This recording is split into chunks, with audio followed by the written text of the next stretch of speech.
পৃথিবীতে সবচেয়ে বেশি রং বদলাতে পারে মানুষ, সবচেয়ে সূক্ষ্ম অভিনয় করতে পারে মানুষ, নিজেকে সবচেয়ে ভালো লুকোতেও পারে ওই মানুষ।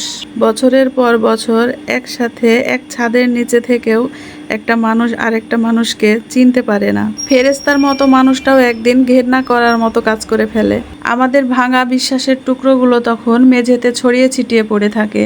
আমরা শুধু অবাক দৃষ্টিতে ফ্যাল করে চেয়ে থাকি। স্রষ্টা আমাদেরকে অবাক হওয়ার ক্ষমতা দিয়েছে, কিন্তু মানুষ চেনার ক্ষমতা দেননি।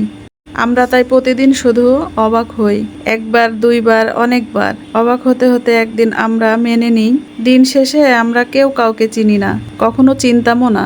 এই ছোট্ট জীবনটাতে যে মানুষটাকে চিনি, জানি, শ্রদ্ধা করি, ভালোবাসি, মায়া করি, সে আসলে সত্যি সত্যিই অমর না। এই নিষ্ঠুর সত্যিটা জেনে যাওয়ার পর থেকে আমি মানুষকে ভয় পাই, ভীষণ ভয় পাই।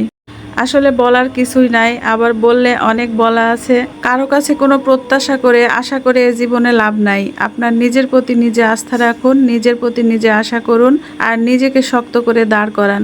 দেখবেন আপনার পৃথিবীটা পাল্টে গেছে, একেবারেই বদলে গেছে।